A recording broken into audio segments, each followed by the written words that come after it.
Hi everyone, Stephen Morris here with Advisory. Today we're going to focus on a very narrow topic here on how you can take losses and what are the hurdles to take those losses, specifically around real estate transactions, since as you know, here at Advisory, we're huge proponents on harvesting tax losses in order to offset our taxable income. The three hurdles for being able to take a loss are as follows. The first one would be that you need to have basis. Basis is a foundational concept in the tax code, and without it, you're unable to take any losses at all whatsoever.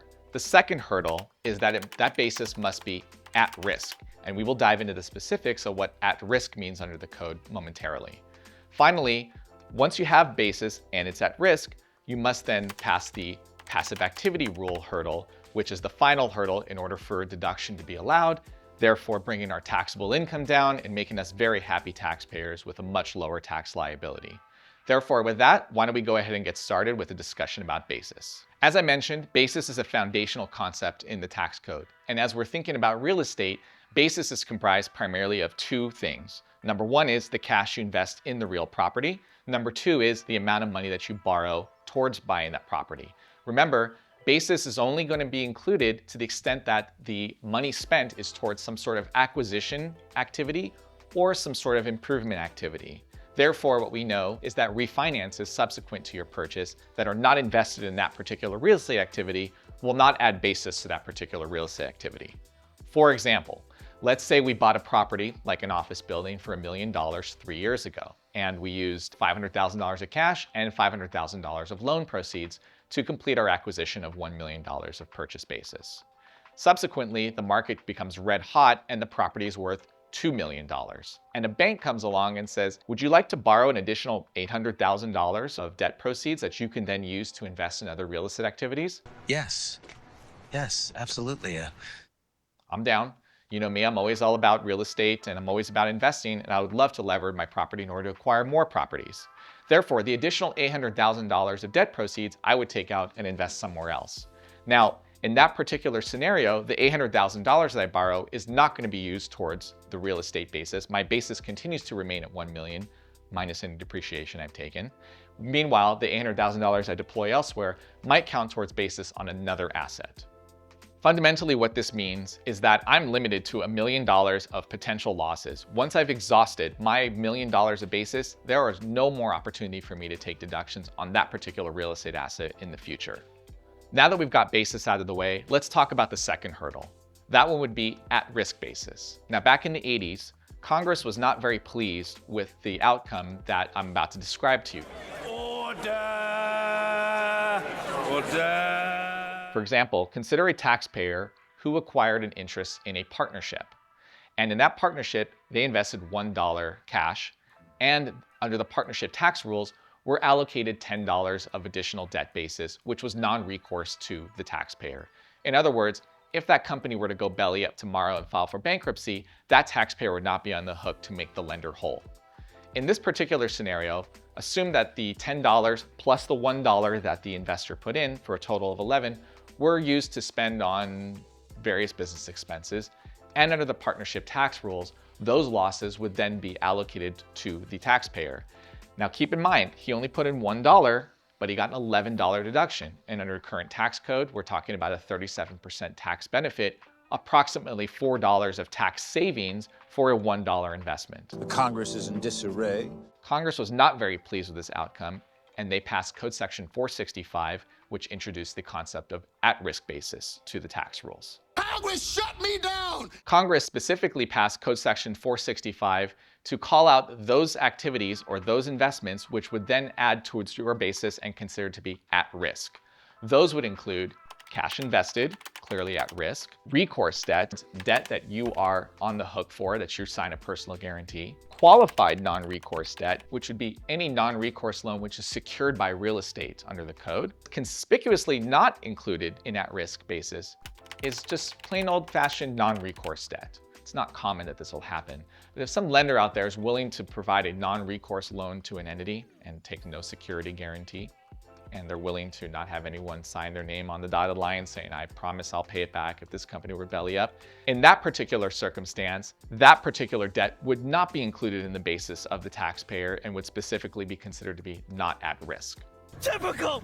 Typical, typical, typical, typical! How does this all relate to real estate? Specifically, there's one area I want you to focus on as a key takeaway because the at-risk rules are extremely technical. Let's take this example here as something to pay attention to. You and I join a partnership together and we buy $1 million piece of property. Assume that it is 100% financed. Also assume that the entire basis of the property is depreciable. Is that normal? These are not normal assumptions, but for simplicity purposes, let's go with this particular example. We would then go out and seek acquisition financing of $1 million to acquire this property, and we take the property title under our partnership. Under the partnership tax rules, 50% of that loan would be allocated to me, 50% of the loan would be allocated to you. We would each have $500,000 of basis in the property. We then take a cost segregation study, and lo and behold, by some miraculous opportunity, $1 million is deductible as a result of the cost segregation study that we engaged in order to maximize and accelerate our depreciation to today. $1 million. Let's fast forward several years later. Jointly, we have a basis of 0 because we were able to fully depreciate all of the assets of the property, and we've already harvested the benefits of that depreciation on our tax return. And simultaneously, the property is appreciated to a $2 million valuation.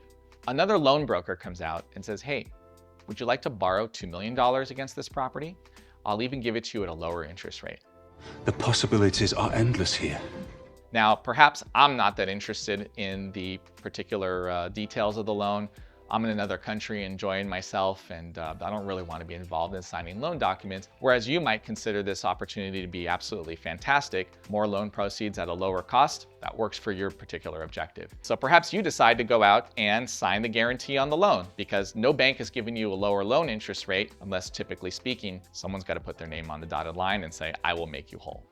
In this particular example, once this transaction is completed and you become the sole guarantor of the loan, the way the at-risk basis rules work and also partnership tax rules work is that all recourse debt would be allocated solely to the guarantors. Since I'd refused to sign it because I was too busy partying over in Ibiza, and you decided to take the responsibility of doing that, all $2 million of the loan would be allocated to you. I'd have something called a negative basis.